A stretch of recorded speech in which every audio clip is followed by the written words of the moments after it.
You know, I think there's certainly a good possibility that they will flourish in the coming months and years. Yeah. Okay.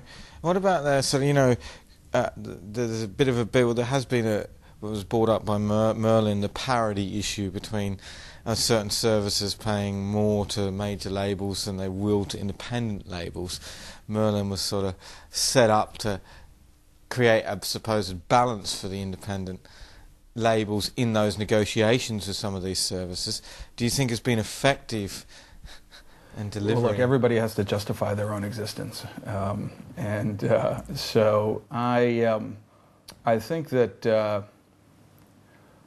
it's an interesting question about parity. I mean, I would say that you shouldn't look at it as major or independent content. Really, it comes down to unit sales, or in terms of that economic argument. An indie artist might sell as much as a major label artist, and I think that the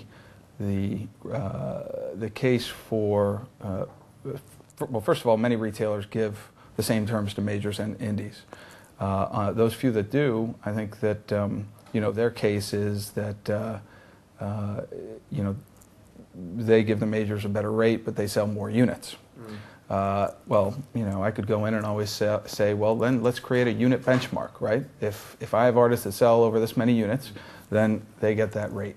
And I understand that a developing artist might get a lower rate, but I'll trade that out for some promotion.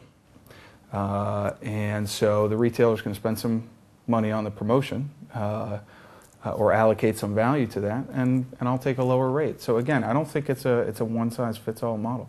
No, most definitely.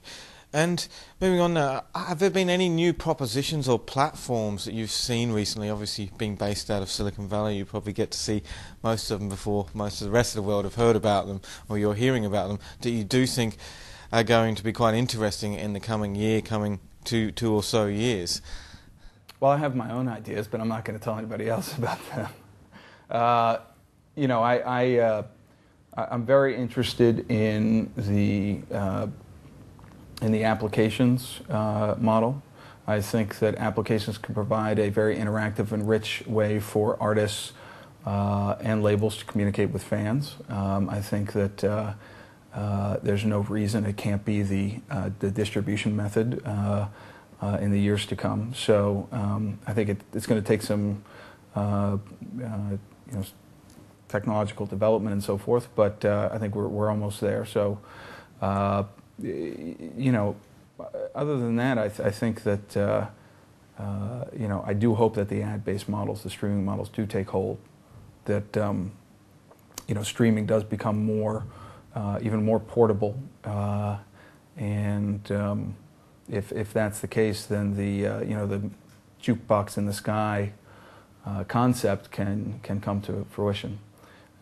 Ultimately, though, I'm afraid that there's a high likelihood that the only thing that's really going to save the music industry is, the ISP tax.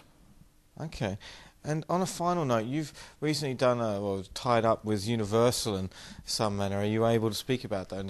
Tied up is definitely an appropriate way to say it. No, we did a deal with them about a year and a half ago where, with Universal in North America, they were very interested in using our software platform to manage the delivery of their releases, both online and mobile, in North America.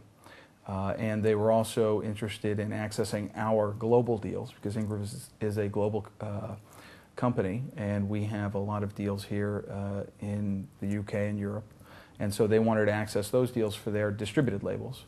And it's gone very well so far. It's been a very good relationship, and it certainly validated our technology and the fact that we are different from our competitors. We have better technology, more focused marketing, and overall just a more flexible and fair business model. There you have it from Robb McDaniels, the CEO and founder of InGrooves. Thank you very much for your time today. Thanks for having me today. I appreciate it. All right. Take care. Thank you.